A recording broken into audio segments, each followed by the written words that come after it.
Learn Hindi the easy way इस channel में आप सभी का एक बार फिर स्वागत है।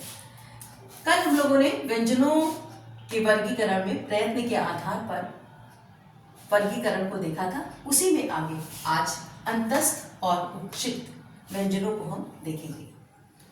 अंतस्थ परंपरागत रूप से या, रा, लावा ये अंतस्थ व्यंजन है, यानी कोमल व्यंजन है। जिस समय आप इनका उच्चारण करते हैं उस समय मुख से श्वास बहुत झटके के साथ बाहर नहीं निकलती। इसमें से या और वा क्या है? अर्ध स्वर है। और रा जो है वो लुंठित व्यंजन है। लुंठित व्यंजन इसे किस लिए हम कहते हैं कि जिस समय हम रा का उच्चारण कर रहे होते हैं उस समय जो हमारी जीवा है वो ऊपर मध्य भाग का स्पर्श करती है और स्पर्श करने के साथ ही साथ वहां एक कंपन सा, एक थरथराहट सी पैदा होती है। रा रा जब आप उच्चारण करेंगे तो आप देखेंगे कि जीवा ऊपर स्पर्श करती है और साथ ही साथ में वहां एक कंपन पैदा होता है। तो जैसे एक अर्थ हम देखें इसका लुढ़कना, उस तरीके से हम इसकी ध्वनि निकालते हैं। बहुत बार बच्चे हंसी खेल में भी इस तरीके की ध्वनियां निकालते रहते हैं, जैसे कार, और कई बार वो रात को बोलते रहते हैं कार, इस तरीके से। तो जब आप बोलेंगे तो आप देखेंगे कि ये जो है इसकी जो ध्वनि है वो थोड़ी सी वहां पर कंपन या थरथराहट सी पैदा होती है जब हम बोल रहे होते हैं। ला जो है एक पार्श्विक व्यंजन है।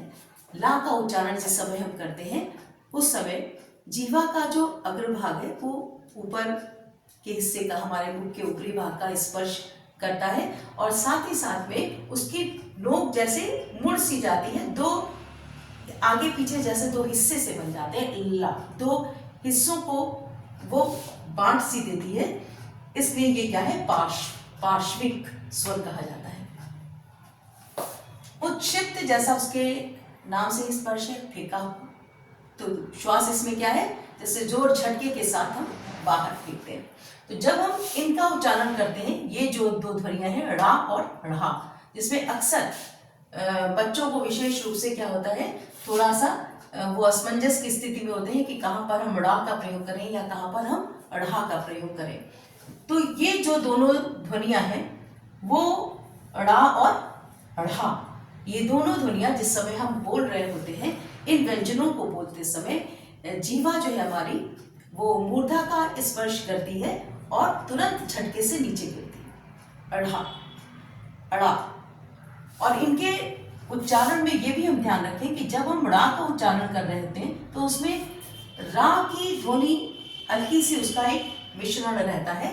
उसी तरीके से जब हम अढ़ा का प्रयोग कर रहे होते हैं तो डा और डा के साथ साथ धा का उसके अंदर हल्का सा संयोग दिखाई देता है।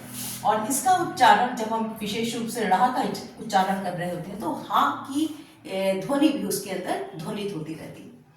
इसके प्रयोग को जब हम देखें, जैसे देखिए हमने शब्द लिखा पढ़ना, ठीक है, या पढ़ा, कोई वस्तु गिर पड़ी, ठीक। अब ये पड़ी, ड़ा का प्रयोग।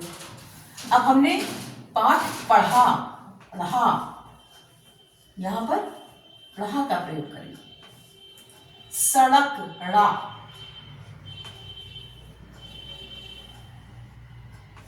चढ़ा, हमने पुष्प चढ़ाए, ढ़ा, जिसमें हाथ ध्वनि कर रहा है।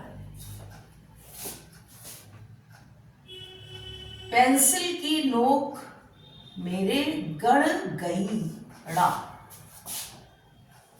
सुनार ने जेवर गढ़े, ढ़ा।